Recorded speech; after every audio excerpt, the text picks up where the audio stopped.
Avant de commencer, par respect pour les peuples autochtones, je tiens à reconnaître que je suis située sur les territoires traditionnels des Ériés, des Neutres, des Hurons-Wendat, des Haudenosaunee et des Mississaugas. Si vous voulez également faire la reconnaissance de votre territoire, vous pouvez le mettre dans le clavardage. Alors avant de débuter, quelques courts rappels. Ce café virtuel est enregistré. Vous avez entendu la petite notification. Il sera mis à disposition sur le site web de la SSF et on vous partagera aussi toutes les présentations à la fin de la session dans le clavardage et on vous enverra également un courriel avec les présentations si vous voulez le partager à d'autres personnes de votre entourage, vos partenaires ou vos autres dans votre réseau. Alors aujourd'hui, nous avons 1 heure à passer ensemble. On va avoir une partie présentation, puis une partie dédiée aux échanges avec un moment qu'on souhaite interactif. Donc vous allez pouvoir poser vos questions, soit en levant la main, soit en mettant dans le clavardage, mais sentez-vous vraiment à l'aise pendant l'heure qu'on a à passer ensemble. On prend 2 petites minutes également pour vous connaître un peu plus aujourd'hui. On a des questions qui vont être lancées directement maintenant. Le sondage devrait apparaître à l'écran. C'est un sondage qui est anonyme et facultatif. On vous invite quand même à y répondre. Donc, la première question, c'est dans quelle province ou territoire vous situez-vous? Et la deuxième question, ça va être votre intérêt à prendre part à ce café. On n'affichera pas les résultats pour une raison de confidentialité, mais si ça vous intéresse, vous pouvez toujours prendre contact avec moi. Alors aujourd'hui, on souhaite aborder le sujet de la mobilisation communautaire des parents en contexte minoritaire francophone. Donc pour cela, on a le plaisir d'accueillir l'Association francophone des parents du Nouveau-Brunswick, l'AFPNB, qui est l'un de nos porteurs de programme du programme Petite Enfance en Santé et qui va nous parler de son projet et aussi de son expérience autour de la modélisation d'une démarche de mobilisation des parents. Donc, je vais vous présenter nos 2 intervenants, puis après, je me mettrai en mute, puis je vais leur laisser la parole. Donc, nos 2 intervenants et intervenantes du jour, nous avons d'abord Geneviève Issalis. Donc, elle est engagée dans le domaine de la petite enfance et des familles depuis 1997. Elle a contribué à plusieurs stratégies importantes d'amélioration de la qualité et de professionnalisation, tant dans les réseaux des CPE au Québec qu'au sein des communautés francophones hors Québec. Ces expériences lui ont permis de développer une approche originale dans l'accompagnement de processus collectifs et la mobilisation des connaissances. Elle s'investit de manière importante depuis plusieurs années avec la FPNB. C'est une consultante et formatrice passionnée. Elle croit profondément au pouvoir du faire ensemble comme moteur d'innovation de nos communautés. Et nous avons également avec nous Sylvain Trahan, donc avec plus de 30 ans d'expérience en bénévolat et une carrière diversifiée. Il a rejoint un OSBL de la région de Kent en 2017. Depuis, il se consacre à être un artisan du changement de cette communauté dynamique et engagée. Et en tant que coordonnateur de projet au sein de l'AFPNB depuis 2022, il joue un rôle clé dans la mobilisation communautaire en organisant des activités amusantes et des ateliers pratiques répondant aux besoins locaux. Donc, il collabore avec les organismes de la région. Il est un influenceur communautaire et il rassemble en facilitant la participation à des initiatives créées par, pour et avec les familles. Je vais laisser la parole à Geneviève en co-intervention avec Sylvain et puis on se retrouve un peu plus tard. Merci. Hmm. Merci, Émilie. Alors, bonjour tout le monde. Ça me fait vraiment plaisir, avec mon collègue Sylvain, d'être avec vous ce midi. Quand on a l'occasion de partager nos aventures néo-brunswickoises, on le fait avec plaisir. Sylvain et moi, donc, on travaille ensemble sur une initiative de mobilisation des parents dans une des communautés au Nouveau-Brunswick. Et donc, j'agis à titre de consultante, mais d'accompagnatrice de cette démarche et à titre d'évaluatrice également. Cet après-midi, ben, ce midi ou cet après-midi, selon où vous vous situez, on souhaitait en fait, vous raconter d'abord, dans un premier temps, l'histoire de ce projet. Quand on travaille beaucoup avec les parents, on en vient à bien apprécier ce format-là du récit qui est moins formalisé, moins cadré et qui est souvent le reflet de ce qui se vit dans une démarche de mobilisation. Donc, une fois qu'on aura raconté, en tout cas, au moins un bout de cette histoire, parce qu'elle est très riche et on pourrait y mettre bien du temps, mais quand on aura fait un bon petit tour de ce récit d'aventure avec vous, on prendra quelques minutes pour vous introduire à ce qu'on en a fait comme modèle de mobilisation communautaire des parents. On avait cet intérêt-là, nous, de documenter et formaliser un peu notre démarche pour voir comment on pourrait la réutiliser ou la réinvestir dans d'autres projets. Puis, ben, par le fait même, ça nous donne aussi un outil qui nous permet de la partager, cette expérience, plus facilement avec d'autres organismes et d'autres groupes. Donc, récit d'aventure, présentation du modèle. Peut-être on vous donnera des nouvelles pour terminer de où est-ce qu'on s'en va, quelles sont les prochaines étapes qui s'annoncent pour nous dans ce projet. Et puis, évidemment, on ouvrira là, la porte à toutes vos questions, commentaires. On est toujours prêt pour une bonne conversation autour de la mobilisation. Alors, peut-être, Sylvain, si tu veux, oui, effectivement, partir les petites diapos, on peut-être juste vous situer de quel projet parlons-nous. Alors, Sylvain, si tu veux aller à la première diapo, on va simplement se donner une idée. Donc, qu'est-ce que c'est que le projet dont nous allons vous parler? C'est un projet de mobilisation citoyenne et communautaire qui a été donc initié et accompagné par la FPNB. Vous allez voir dans notre histoire comment les parents sont au cœur de ce projet-là. Un projet qui a permis à un groupe de parents et d'acteurs de la communauté de Beau-Rivage, ça c'est dans le comté de Kent, dans la partie est de la province, à peu près au centre de la province et à l'est, s'il y en a qui voient la carte géographique. Alors, ce groupe de parents et de partenaires ont réalisé des actions pour réduire l'impact des iniquités de la santé sur les enfants et les familles.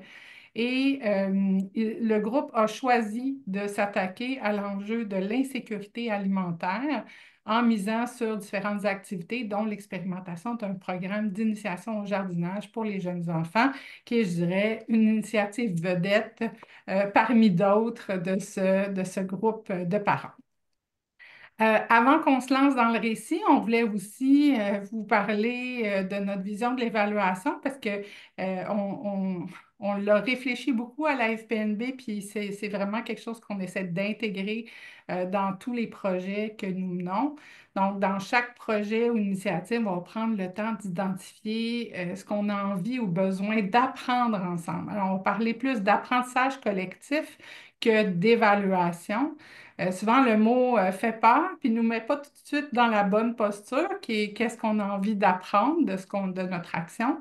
Alors, on privilégie des approches, des méthodes d'évaluation très participatives, beaucoup d'échanges pour venir documenter et analyser notre action et ses retombées. On s'intéresse donc aux effets de nos actions, mais aussi aux processus qui les rendent possibles. C'est un peu de ça dont on va vous parler aujourd'hui. Et on s'appuie sur la documentation des initiatives pour leur permettre de rayonner, mais aussi pour faciliter la mobilisation des savoirs qu'on a construits, puis leur réinvestissement, c'est ce que je vous expliquais tout à l'heure.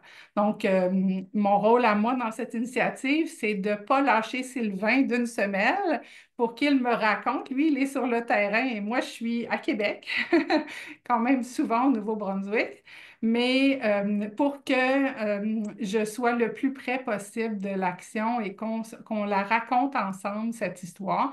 Et évidemment, ben, on va aussi à la rencontre des parents pour que eux-mêmes nous donnent leur propre récit de leurs aventures et on intègre avec eux, on apprend avec eux, on identifie ensemble les ingrédients qui font la différence dans chacune de nos initiatives.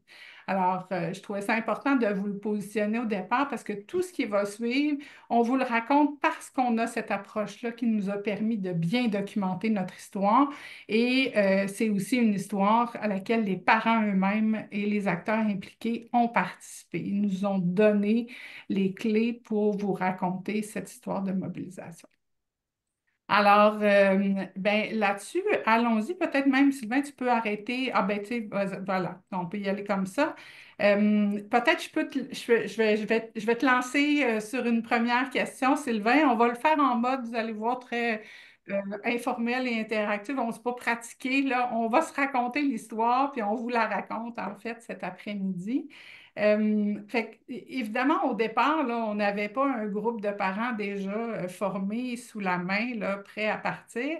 Il a fallu aller à leur rencontre. Sylvain, peux-tu nous raconter un peu ce début-là d'aventure où tu étais encore un peu seul, puis qui n'était pas évident de- d'aller à la rencontre, puis de patiemment attendre que le groupe se forme? Oui, parce que approcher les personnes puis de leur parler de l'iniquité de la santé, c'est pas quelque chose comme de quoi qui vient facilement dans leur vocabulaire, qui est facile à verbaliser pour eux autres, puis à dire c'est quoi qui retient leur attention dans ce sujet-là. Alors, j'ai été à des kiosques, à des événements publics avec la roue de l'iniquité de la santé. Puis, c'est comme de quoi qu'on leur permettait de tourner la roue, puis de parler de leur initiative. Puis, si supposons qu'ils arrivaient sur quelque chose comme de quoi qu'il n'y avait rien dessus, ben de nommer un, un frein à leur accès aux services de santé dans leur communauté. Alors, on était à une journée de sécurité publique, à une journée de santé mentale. Puis aussi, j'ai été à des rencontres avec le groupe de parents du Centre de ressources familiales de Kent. Alors, il y avait une dizaine de parents qui étaient là. On a fourni la collation, puis on voulait prendre le pouls un peu de comment ils voyaient ça, des rencontres, eux autres. C'est quoi l'heure qui leur conviendrait le mieux? C'est quelle journée de la semaine qui leur convient le mieux? Euh, Puis le type de rencontre, là. Quel genre de rencontre ferait leur affaire? Alors, c'est un peu ça, là, comme de quoi qui nous a parti à la base, là, c'est d'aller chercher ces informations.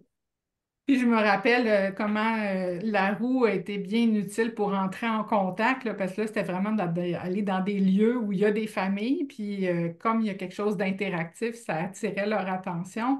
Mais je me rappelle aussi comment, hein, des fois, on se parlait, puis je me disais, OK, là, j'ai organisé une rencontre, là, il y avait deux, trois parents, là c'était stressant, est-ce que ça va partir? Puis là, on se rappelait, mais non, c'est les bonnes personnes qui sont là, il faut faire confiance à notre processus.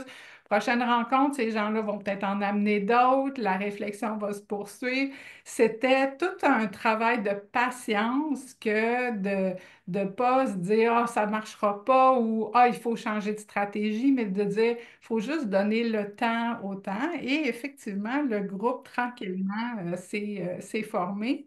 Dans toute cette approche-là de mobilisation, notre point d'ancrage théorique, en tout cas un de nos points d'ancrage théorique, c'est le modèle d'éducation populaire. Cette méthode de mobilisation mise sur le fait de partir des gens, donc de leur donner la parole, de leur permettre de décrire les réalités vécues, de comprendre ces réalités-là. Ensuite, donc, ça nous a beaucoup guidés d'avoir un chemin, une approche qui avait déjà été expérimentée, validée. Fait qu'on s'accrochait à ça en se disant, ben, ça doit être un bon chemin. On continue, on se fait confiance. Puis effectivement, tu as fini par avoir un bon petit noyau de groupe. Euh, Veux-tu nous partager un peu peut-être justement comment vous vous êtes rendu là à l'arbre qu'on voit à droite, donc des réalités vécues jusqu'à leur cause. Comment ça s'est vécu avec les parents, cette réflexion-là? Oui, mais comme tu disais, il y avait deux personnes qui ont venu à la première rencontre. C'est comme quoi que. Puis, bon, ben, on parlait des freins à l'accès aux services de santé. Puis, bon, ils en ont nommé une panoplie. Là, là-dedans, on essayait de réduire la quantité, mais même là, dans l'éducation populaire, ce qu'on voit, c'est comme de quoi que les personnes euh, n'aiment pas être réduits à un ou deux. Ils aiment dire ce qui est important pour eux. Alors, on a identifié six en tout qui étaient importants. Alors, difficulté d'accès à un médecin de famille, difficulté d'un transport, difficulté d'accès à des professionnels de la santé mentale, manque de promotion de la santé et prévention des maladies, manque de soutien familial et coût de la nourriture. Hmm. Alors, on est parti de là. Puis, à partir de là, bon, ben, on a fait une deuxième rencontre pour pouvoir, là, aller voir, bon, ben, c'est quoi? Parce que tout ça ensemble, ils disaient comme de quoi, bon, c'est le stress familial qui regroupe tout ça. Hmm. Alors, ils ont identifié ça comme un stress familial. Alors, on a dit, bon, on va aller voir c'est quoi les stress familiales que le monde ils Hmm. ont affaire avec. Et là, on a eu plus de personnes qui sont venues. Alors là, on était rendu à 5 ou 6 personnes, comme de quoi qui étaient là. Puis c'est là qu'on est parti avec l'arbre. Hmm. Mais disons que l'arbre a été la représentation. On a fait un arbre qui n'avait rien dedans, avec des racines. Puis là, les personnes nous parlaient des effets. Ils nous parlaient des feuilles. Alors, Hmm. on a vraiment écrit tout ce qui disait là-dedans. Puis là, on disait, ouais, OK, ce que vous avez là-dedans, c'est quoi la cause? C'est quoi les racines de ça? Alors, on a été par la suite comme de quoi ils ont identifié toutes les racines qui avaient lieu avec ça. Alors, c'est comme ça que ça a parti, là, le côté arbre, stress familial, les causes et les effets. Qui est vraiment, dans le fond, la mise en application de cette approche d'éducation populaire où les gens nomment les réalités vécues, les effets qui sont ressentis compte tenu de ces difficultés, mais qu'ensuite, ensemble, on identifie les causes. Souvent, ce que ça permet aux familles, c'est d'enlever du poids sur leurs épaules. Donc, ces réalités vécues, ces difficultés, ce ne sont pas des difficultés qui sont je ne suis pas responsable de ces difficultés-là. C'est pas de ma faute. C'est pas parce que je suis pas un bon parent, c'est pas parce que j'ai pas le tour, mais c'est parce qu'il y a des causes plus sociales, démographiques, socio-économiques qui sont en dessous de tout ça. Et là, ça, c'est seulement collectivement qu'on peut les considérer. Donc, l'arbre était une belle représentation pour aider la conversation à aller explorer les racines. Et c'est à partir de là, hein, Sylvain, que ils ont identifié une zone sur laquelle ils avaient envie d'agir, qui était l'insécurité alimentaire due bon, l'inflation, le coût des aliments, les difficultés, même au niveau de l'emploi, et que ça, ils avaient envie et ils sentaient qu'ils avaient du pouvoir collectivement, pas individuellement, mais collectivement là-dessus. Donc, vous voyez qu'au départ, nous, de la démarche, on n'avait aucune idée. L'initiative allait porter sur quoi? Euh, Le sujet, on ne le savait pas, on ne le connaissait pas. Ça aurait pu être n'importe lequel des éléments que vous voyez à l'écran, mais ce groupe-là, ce qui les a interpellés, ça a été l'insécurité alimentaire. Et là, une fois cet enjeu-là ciblé, ils se sont mis en mode planification d'action, hein, Sylvain, à ce moment-là. Il Oui, ne c'est manquait ça. pas À partir de ce d'idées, là. moment-là, ils ont dit, bon, ben là, il nous faudrait qu'on y aille chercher d'autres personnes pour Hmm. pouvoir vraiment bien nous appuyer dessus. Alors, on a besoin, comme de quoi, un jardinier expert. On avait besoin aussi, comme de quoi, le député de notre région. Alors, c'est deux des personnes, comme de quoi, qui avaient identifié, comme de quoi, qui était important à être à la prochaine réunion. Alors, à cette réunion-là, on les a invités, ils sont venus. Là, on était rendu 12 personnes qui étaient présentes à cette réunion-là. Alors, à cette réunion-là, on a fait un brainstorm de c'est quoi toutes les choses qu'on voudrait s'attaquer à, c'est quoi les choses qui seraient importantes qu'on sache. Alors, là, à partir de là, bon, ben, on a fait comme de quoi, bon, il voulait faire l'inventaire. Il dit, bon, ben, ce qui est important pour commencer, il faut qu'on sache c'est quoi qu'il y a sur le terrain. Alors, sur le terrain, On ne sait pas, bon, ben, combien il y a de fermes dans la région, combien il y a de cuisines communautaires ou de collectives, combien il y a de jardins communautaires, combien il y a d'initiatives en sécurité alimentaire dans les écoles. Alors, à partir de là, on s'est divisé le travail entre les parents qui étaient présents, puis les acteurs de la communauté, puis eux autres ont été chacun faire leur travail, chacun de leur bord, à essayer de trouver cette information-là. Ils me l'ont rapporté. On a fait une autre réunion par la suite pour pouvoir dire qu'est-ce qu'on avait trouvé. Puis suite à cela, bon ben, ils ont décidé comme de quoi, bon ben, OK, voici à quoi qu'on devrait s'attaquer maintenant. Alors, une des choses qui est ressortie, bon ben, OK, faire une mise à jour des fermes du comté de Kent, ça, c'était important pour ce côté sécurité alimentaire, de savoir c'est quoi qu'on avait comme ressources dans la région. Puis aussi, c'est comme de quoi que il y a des parents qui disaient, bon, ben là, il faut qu'on commence à partir des jeunes. Si on commence à partir des jeunes, bon, ben, ça va être plus facile à long terme d'avoir une stratégie gagnante pour pouvoir sur l'alimentation. Alors, de là est né le projet Kit de départ pour le jardinage de la graine à l'assiette. C'est comme de quoi qu'on a engagé notre maître jardinier Mario Doiron. Euh, Son surnom, c'est Monsieur Corotte, avec un A circonflexe sur le A. Alors, Mhm. dans la région, Monsieur Carotte est une personne très, très, comme de quoi, imagée dans qu'est-ce qu'il parle, dans comment il s'exprime et de la façon qu'il qui démontre les initiatives. Alors, ça fonctionne super bien avec les jeunes. Euh, je dirais comme exemple flagrant, comme de quoi que Mario, si supposons qu'il s'avait pris la peine pour les kits de départ de jardinage, d'avoir des contenants, vous voyez que c'est un contenant vert, mais à l'intérieur, il y a un contenant transparent. Alors, il pouvait montrer dans les airs, puis montrer les racines Mhm. de, des plants. Puis là, il faisait l'analogie comme de quoi que les racines des plantes, c'est comme les pieds pour vous autres, les enfants. Alors, ça grandit, puis quand ça grandit, ça a besoin de changer de bottine. Alors, de là, il faut qu'il change de peau. Alors, puis, il allait comme ça graduellement jusqu'à la récolte. Il leur montrait à la fin comment même sortir les graines des petits plants de tomates pour pouvoir les garder pour l'année prochaine et les replanter l'année suivante. Alors, ça l'a fait, dans certains cas, des entrepreneurs parmi les jeunes. Il y en a un jeune en particulier qui a décidé que lui, ben, lui, il va faire ça. Là, tu sais, il va partir des plants de tomates, puis des plants de toutes sortes de plantes, puis il va vendre ça.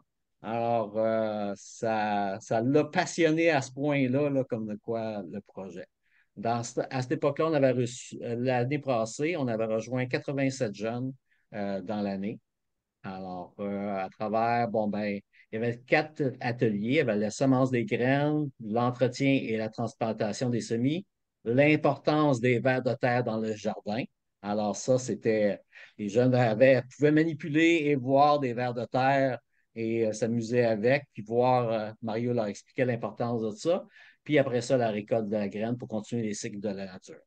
Alors, Alors, ce c'est qui un est peu ça, intéressant, là, Sylvain, hein, c'est pendant tout ce temps-là, tu sais, ce programme se déployait, il y avait d'autres initiatives aussi portées par le groupe de parents, mais jamais on a senti que c'était, bon, il y avait un héros, Monsieur Carotte, mais c'est toujours resté un projet collectif. Chaque étape était suivie par le groupe, leur fierté était vraiment collective, c'était leur programme.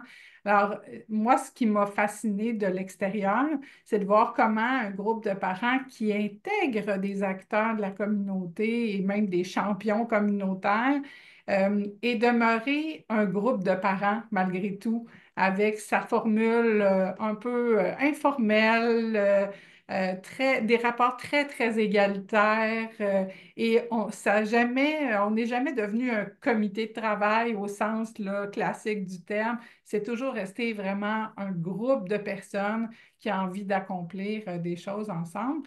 Et on va le voir dans le modèle qu'on a formalisé. Ce qui était fascinant aussi, c'est que ils avaient beaucoup d'idées de toutes sortes d'initiatives. On voit là à droite le mobilier qui a été construit pour le potager communautaire.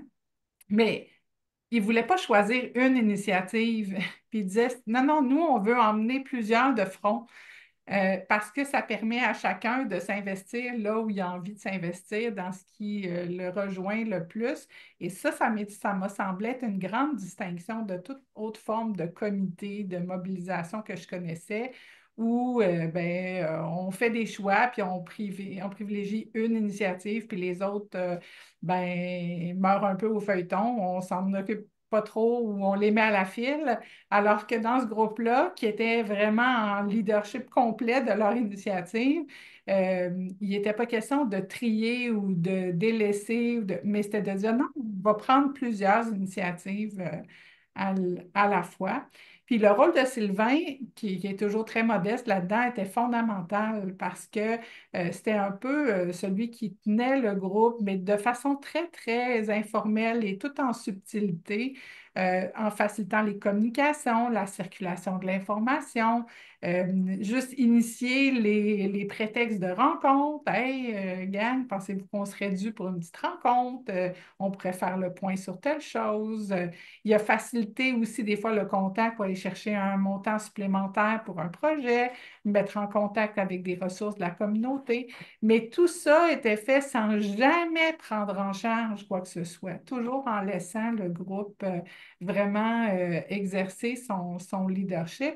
Et comme il n'avait pas connu d'autre chose que ça, le groupe, on ne les a pas pris en charge pour ensuite leur dire, ben non, c'est à vous le leadership. On n'a jamais pris le leadership, à part que de trouver des prétextes pour se rencontrer. Ben, je pense que le groupe a comme intégré que c'était eux qui étaient aux commandes de cette initiative-là. Et je me rappelle quand je suis allée les rencontrer, Sylvain, c'est à la fin du projet. Tu sais, nous, dans le projet, il y a un début et une fin. Puis là, tu sais, je suis allée les voir, je me suis déplacée, puis on s'est dit, on va aller souper au resto, puis je vais les faire jaser de leur bilan, de l'expérience. Puis je sentais que pour eux, c'était comme, mais de quoi qu'elle parle la fin? C'est pas la fin, on n'a pas fini, là. Lâchez-nous avec la fin du projet. Nous, on continue, là. C'est pas. Là, on va dire, oui, mais là, c'est parce que nous, tu sais, c'est une question de financement. Mais pour eux, là, c'était comme, ben, c'est dommage pour vous, là, mais nous, nous, on n'a pas fini, puis on a encore plein d'idées, puis on continue. Alors, bon, Dieu merci, le financement a été renouvelé. Merci. Et permet à Sylvain de continuer avec le groupe là, et je dois dire à la fin de ces 2 premières années de projet, quand on a pris le temps de faire le bilan avec eux, même s'ils trouvaient ça bizarre de faire un bilan alors que le projet n'était pas fini du tout, il y avait énormément de fierté partagée et des témoignages vraiment forts hein, de membres du groupe qui, puis tu sais, Sylvain, avant même cette rencontre, tu m'avais partagé des histoires de certains participants qui ont vraiment, qui se sont découverts ou qui se sont révélés, tu sais, des gens qui n'étaient pas du tout habitués de prendre parole ou de... hein, il y a eu des belles choses, Sylvain, dans le groupe en termes Ouais, de ils ont changement. pris leur leadership là, en main, là. Je pense que ça Mm. a commencé pas mal avec, bon, à partir du brainstorming, ça s'est comme un peu commencé à se conscientiser. Mm. Par la suite, on a demandé, bon, ben, OK, il faudrait qu'on se trouve un nom, il faudrait qu'on se trouve un logo, il faudrait qu'on se trouve une Mm. mission. Tout ça les a permis de s'identifier à l'initiative, puis Mm. d'en faire quelque chose qui en était fier. Alors, parce que c'est eux autres qui ont choisi le nom. C'est eux autres qui ont choisi c'est quoi leur mission. C'est eux autres qui ont choisi leur logo et qui l'ont dessiné. Alors, Ça, c'est toutes des choses qui fait qu'ils s'identifient énormément à cette initiative-là. Bien dans Ouais. mon assiette locale, c'est ça, là. C'est du monde qui ont à cœur de rendre accessible aux familles différentes solutions afin que les assiettes soient toujours garnies d'aliments locaux et nutritifs. Alors, Mhm. ça, c'est une mission qui leur tient toujours à cœur. Puis que si Sylvain s'en va un petit peu à l'extérieur de ça, ça leur fait dire qu'il faut qu'ils reviennent là. C'est vrai, hein, puis du début, c'est eux qui ont identifié sur quel enjeu ils voulaient travailler.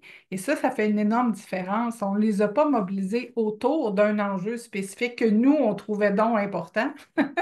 On les a mobilisés et on les a amenés à identifier ce sur quoi ils voulaient travailler. Fait que c'est sûr qu'il fallait accepter un petit peu, mettons que la tolérance à l'ambiguïté, là, il fallait qu'on soit assez bon là-dedans. Ça n'a pas été toujours facile, hein, Sylvain, parce que là, d'accepter de laisser vraiment le contrôle aux parents. Puis, pour un bailleur de fonds aussi, d'accepter que ben, le jour 1, on n'est pas encore capable de dire qu'est-ce qu'on va faire. On sait qu'on va mobiliser des parents, mais pour faire quoi avec eux? Ben, on ne le sait pas parce que c'est eux qui vont le décider. Alors, ça, c'était pas si simple que ça. Alors, peut-être. Heureusement, on était chanceux parce que Oui, SSF puis Émilie a été vraiment patient et gentil avec nous autres, nous ont permis ouais, d'aller à travers le processus puis d'arriver à quelque chose comme notre quoi qui donnait vraiment quelque chose d'intéressant, là. tout à fait.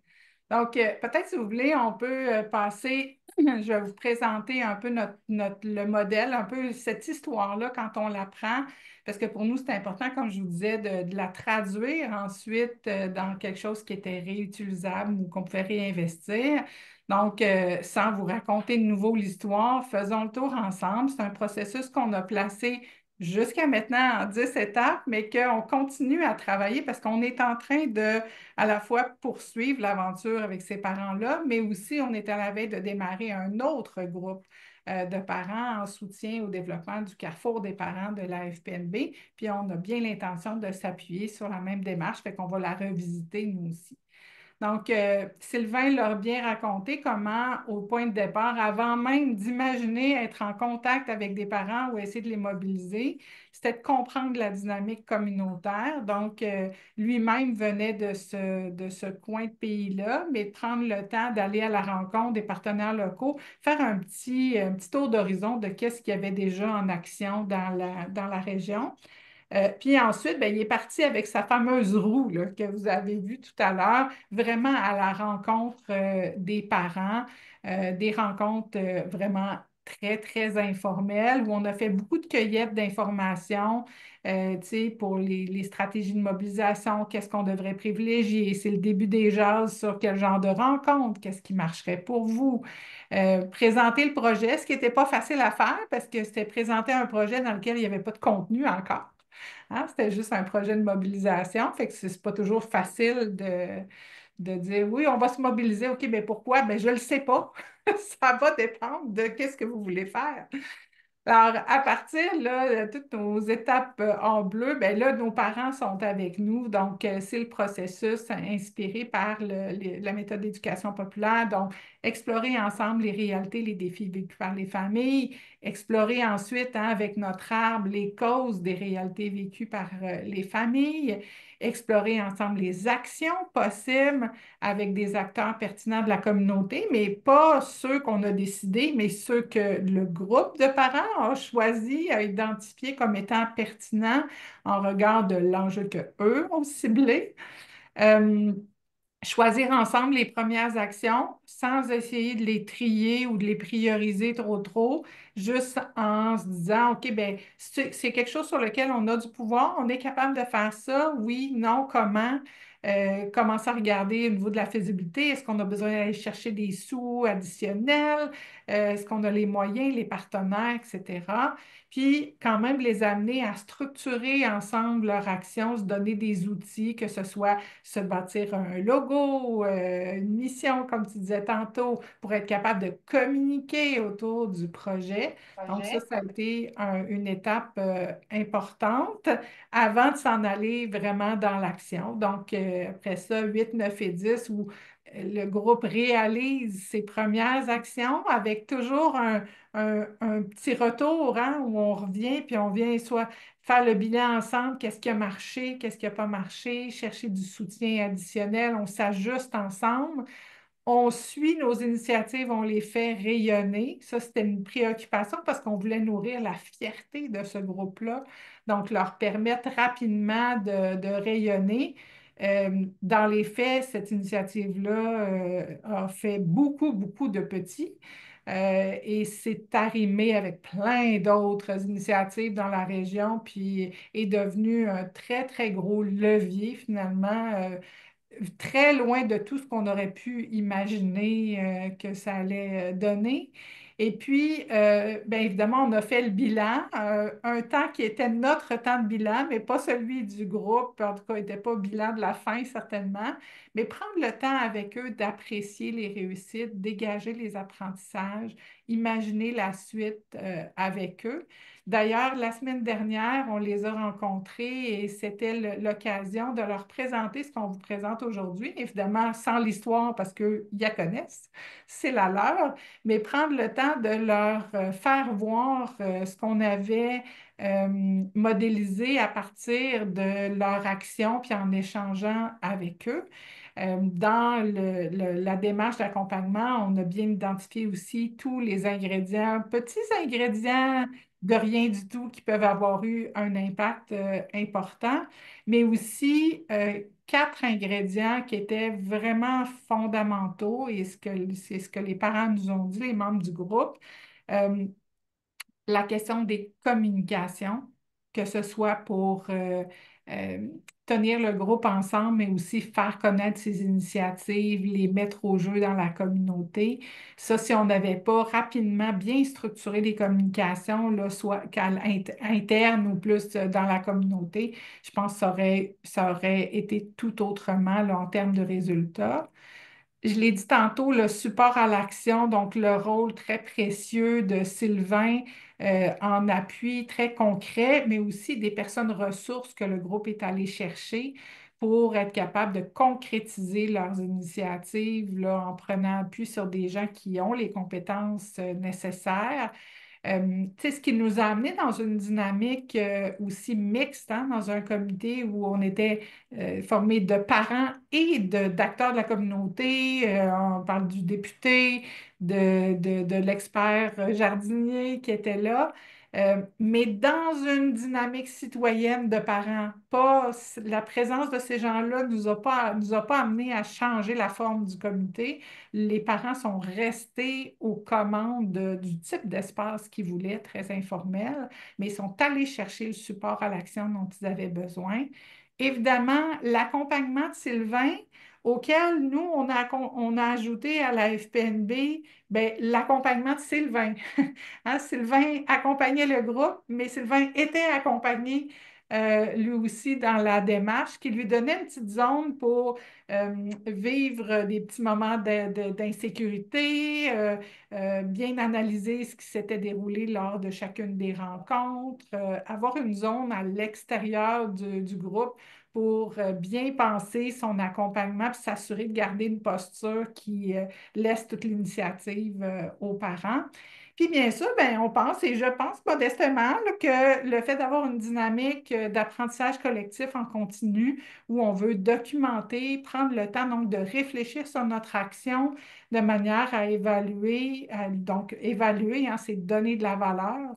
Donc, de donner de la valeur à ce qui était là, ben, ça nous a permis de le valoriser tant auprès de SSF qu'auprès d'autres partenaires et même des acteurs de la communauté. Donc, voilà pour ce modèle. Peut-être juste avant d'ouvrir aux questions du groupe, si vous en avez, tu sais, les retombées de ce projet-là dans la communauté sont assez impressionnantes. Sylvain, peut-être tu peux nous donner deux, trois exemples de ces retombées-là jusqu'à maintenant, parce qu'il y en aura d'autres, c'est sûr. Ouais, je vais essayer de me limiter, là. C'est comme de quoi que, bon, entre autres, grâce au fait que le groupe s'est créé et a mis la sécurité alimentaire sur la sellette. Puis qu'on avait l'oreille du groupe de résilience de Ken, puis des groupes sur la santé. Bon, ben, la Commission des services régionaux a décidé d'ouvrir un poste à l'interne de leur chose et ont créé un poste en sécurité alimentaire dans leur fonction. Alors, heureusement, c'est M. Corotte qui l'a pogné.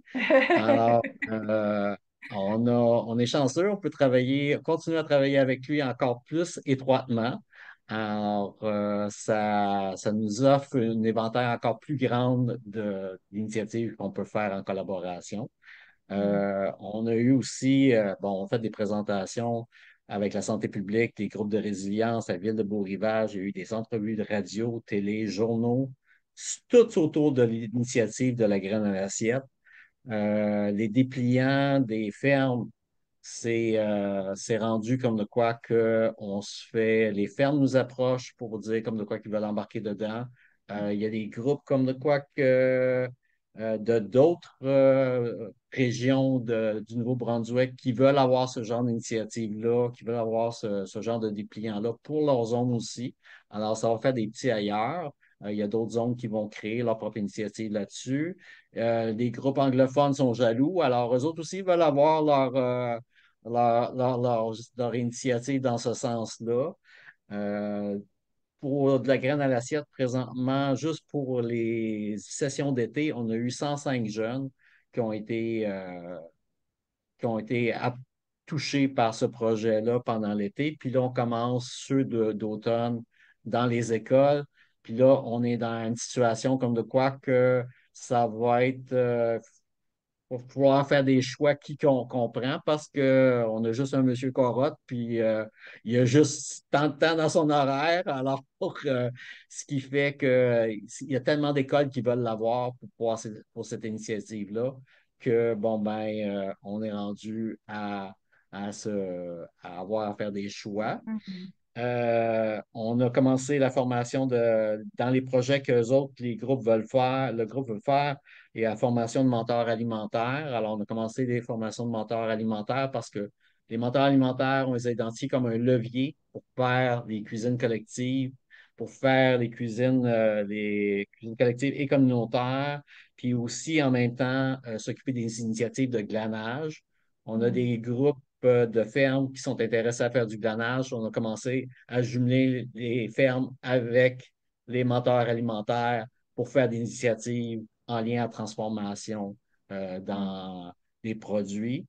Euh, C'est tout on a l'écosystème, hein, garnagé dans le comme fond, tout l'écosystème communautaire, mais aussi institutionnel, tu sais, que ce soit qu'un un programme de jeunes en employabilité contribue à bâtir les kiosques pour les légumes, l'école qui décide de réhabiliter la serre qui était désaffectée parce que là, ils ont envie de participer encore plus au projet.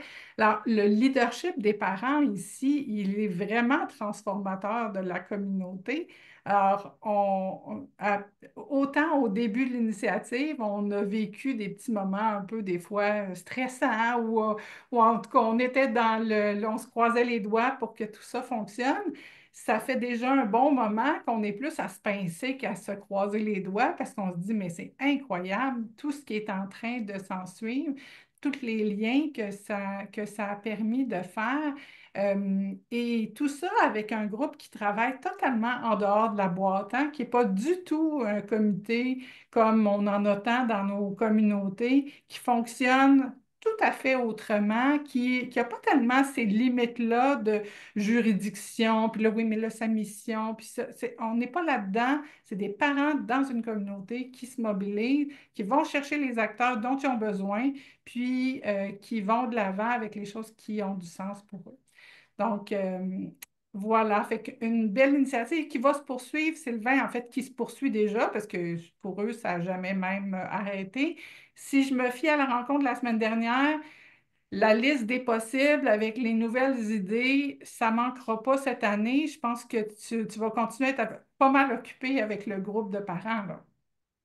Ah oui, totalement, parce qu'on vise un grand rassemblement sur la sécurité alimentaire dans la région de Kent pour 2025. Alors, on travaille là-dessus, puis il y a d'autres initiatives aussi qui veulent mettre de l'avant, comme l'alimentation chez les aînés, alors, puis le bienfait du bénévolat. Alors, c'est juste quelques-unes des initiatives là, qui veulent mettre de Mettre l'avant de dans le l'avant. futur. Alors, ça n'arrête pas. Puis, comme tu disais, pour les gardes-manger Mm. communautaires, c'est le groupe Place aux compétences est intéressé, il a aimé le style d'initiative et veut continuer parce qu'on avait dit aux jeunes, regarde, voici, on vous montre un modèle, un dessin, voici ce qu'on imagine. Vous autres, à partir de là, faites-le comme vous voulez. Alors, les jeunes ont décidé, bon, tu es un organisme à but non lucratif, on va vous faire ça à partir de palettes usagées, ça va coûter moins cher.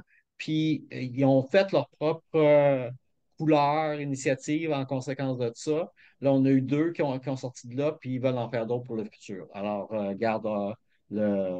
on va continuer à Ah, en faire. super.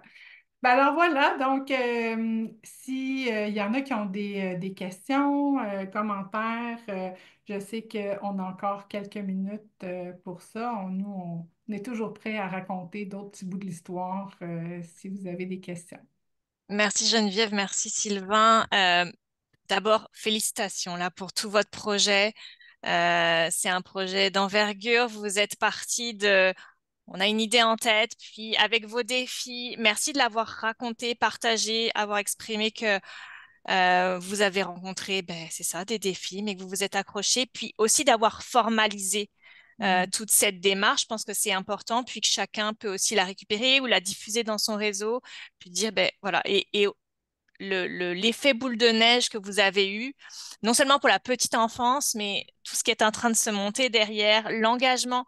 Vous avez noté aussi tout laisser le groupe exercer son leadership. Je pense que c'est que ça a été un peu la base de votre projet. Je prends pas plus de temps. Il y a une question dans le clavardage. Puis, si vous voulez aussi lever vos mains, sentez-vous libre d'allumer vos caméras ou pas, ou de les laisser fermer, mais n'hésitez pas à lever la main. La première question de Xavier est, est-ce que ce programme est échelonné sur toute l'année? Et si oui, qu'est-ce qui se passe durant l'hiver sur les initiatives de Monsieur Carotte?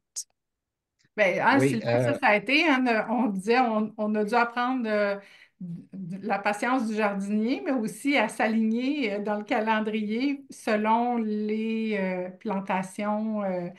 Alors, je te laisse aller, Sylvain, là-dessus. ben, on a contourné le problème en faisant comme de quoi que on a acheté, grâce au financement de SSF supplémentaire, on a été chercher des lampes pour chauffer les plants et des couvertures reflétantes, etc. Alors, ce qui fait des étagères aussi, ce qui fait que, bon, ben, ils peuvent continuer le projet à l'année. C'est un petit peu plus difficile. Je vous dirais que notre initiative a montré comme de quoi que, bon, le côté plant de petites tomates cerises n'était pas l'idéal pour pendant l'hiver, mais on s'est tourné plus vers les micro-pousses, les salades, etc. Ça fonctionnait très bien dans Mm. ce climat-là. Puis en même temps, M. Carotte s'ajuste à selon chacune des communautés qui s'en va. Il était dans une communauté où est-ce que la terre était complètement dépourvue, était pauvre. Alors, il a changé son fusil d'épaule, puis il a montré aux jeunes comment Enrichir ramener le la sol. terre. Alors, qu'est-ce qu'il faut que tu rajoutes à la terre, puis qui soit naturel, puis pour l'engraisser, et en conséquence, qu'elle puisse donner quelque chose par la suite. Dans d'autres cas, c'était, bon, ben, ce qu'on a comme libre autour de nous autres, c'est juste le terrain de baseball, à côté du terrain de baseball.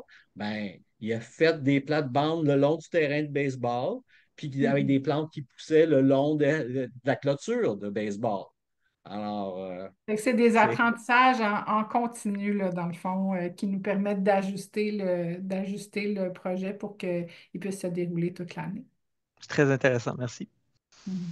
À plein de mains levées. Alors, on va aller avec Céline, puis Barbara, et ça sera Aimé ensuite. Merci. Oui, bonjour. Déjà, c'est formidable d'entendre tout ça et c'est surtout formidable de voir que vous avez pris le problème sans en être un, tout en sachant que c'en était un, mais que les solutions ne venaient pas de vous. Donc, ça, c'est une façon exemplaire qu'il faut absolument pousser. Auriez-vous des ressources qui vous ont beaucoup aidé à travailler avec des groupes pour fonctionner? Parce que on veut tout, on trouve tout ça le fun, là, mais on s'y prend comment pour stimuler justement la mobilisation? Bien, je Ouais. dirais que le étape par étape, puis tu sais, j'ai beaucoup parlé de la démarche d'éducation populaire, ça a été notre principal guide parce qu'on ne voulait pas non plus trop s'enfermer. Mais donc, ce modèle-là, il existe, hein, puis on pourra le joindre dans les ressources aussi, où c'est très simple, hein, ça dit partir des gens, leur permettre d'exprimer leur réalité vécue, les effets que ça a sur eux, les amener ensemble à comprendre les causes, se mobiliser autour d'un élément sur lequel ils ont du pouvoir, transformer la société ensemble. Ça a l'air vraiment simple comme ça. On sait que chacune des étapes après ça, c'est pas toujours si simple, mais on a beaucoup fait confiance à ce processus-là. Puis aussi, on s'est placé à la FPNB, on a développé une approche en accueil et accompagnement du parent en contexte minoritaire francophone. Et on a donc nos outils, nos principes d'action qui sont liés à ça. Fait que ça, vous pouvez trouver ça sur le site de la FPNB. Ça devient notre boussole dans nos projets. Il y a un paquet d'outils qu'on a développés autour de ça. Après ça, ce sont souvent des petits outils visuels, mais très, un peu en ce qu'on va dire en technique d'impact, comme l'arbre dans lequel on a pu venir placer hein, les effets du stress, puis ensuite d'aller dans les racines. Donc, d'utiliser les éléments visuels pour nous, ça a été vraiment la clé. Puis c'est sûr d'avoir un intervenant comme Sylvain qui est quelqu'un de terrain, qui arrive dans une démarche où il se met en rapport égalitaire avec les parents, c'est un autre ingrédient assurément fondamental, mais tu sais, on en a nommé plusieurs. Dans le modèle de la démarche, on a inscrit au bas, au-delà des 4 ingrédients que j'ai nommés tantôt, vous allez retrouver toutes sortes d'autres ingrédients à mettre dans la recette si vous voulez tenter l'expérience de votre côté. Merci. Merci beaucoup. Barbara? Oui, merci. Moi, je voulais saluer le fantastique travail fait pour l'Association francophone des parents du Nouveau-Brunswick dans ce projet-là. Nous avons le plaisir de coordonner le programme Petite enfance en santé pour le réseau Action communautaire au Nouveau-Brunswick. On a des promoteurs fantastiques sur les 2 projets qu'on a. Je voulais juste dire bravo. Je voulais aussi dire que c'est pas Monsieur Carotte, c'est Monsieur Corotte qui est en train de devenir. C'est pas un O, c'est un O très accent aigu. Il faut avoir l'accent du coin pour que ça marche. Et je voulais dire aussi que toute cette démarche-là, moi, ce que je trouve qui est merveilleux, c'est le respect que vous avez démontré envers les enfants et les familles.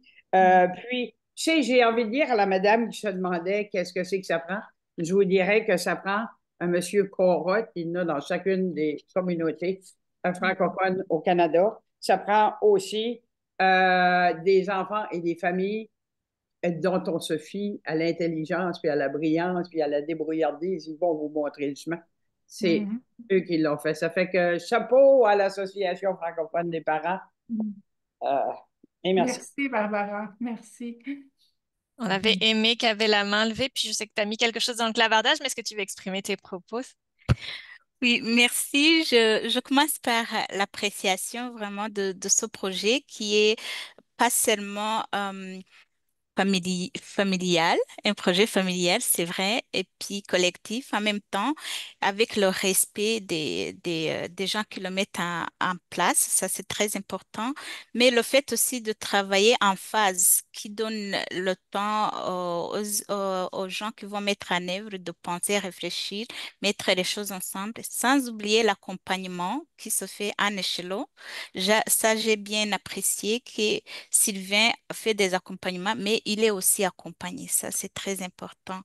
Euh, J'aurais peut-être le temps, comme je travaille avec Émilie, je pourrais peut-être partager d'autres idées, mais dans le cadre en tant que parent, qui me venaient en tête pendant qu'on parlait, on discutait, surtout avec le premier slide, là où il y a l'arbre, puisque j'ai dû utiliser l'arbre. Mais là, j'avais la tête de la personne qui a fait les études en santé mentale et psychologie clinique. Et puis, il y a quelque chose que je pourrais peut-être ajouter. Euh, je ne vais pas négativiser l'arbre, mais l'arbre me semblait un peu maudit. Mais je pense, puisqu'il y avait des choses négatives, mais je pense qu'avec le travail futur, peut-être on aura, ou bien on a eu, peut-être dans les informations qui ne sont pas présentées, un arbre beaucoup plus positif qui représente l'héritage de toutes les discussions et tout, et l'avenir. Ce sont ces commentaires-là. Sinon, mes questions sont dans le clavardage, puisque pendant que je réfléchissais, je me dis, est-ce que dans toute cette bonne équipe, il y a les personnes qui se chargent des émotions? Ça, j'avais un exemple avec mes enfants, puisqu'ils ont essayé de planter. Et moi, j'ai pas assez de capacité en tant que parent pour les aider. Et quand l'arbre mourait, ou bien la plante, c'était les pleurs. Et j'arrivais pas à gérer comme il faut malgré.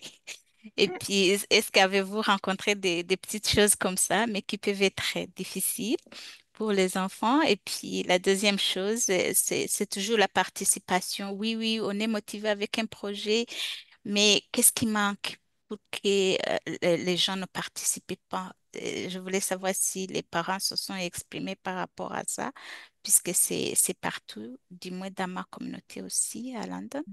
Et puis, avez-vous en fait des attentes? C'est bien de donner le leadership, mais c'est un projet où vous contribuez. S'il n'y a pas des attentes qui sont mises sur la table, parfois, peut-être ça pourrait amener à des frustrations, surtout liées au financement. Je ne sais pas.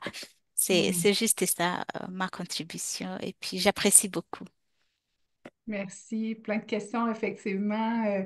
Pour ce qui est des émotions, tantôt Barbara disait on a tous besoin d'un Monsieur Carotte.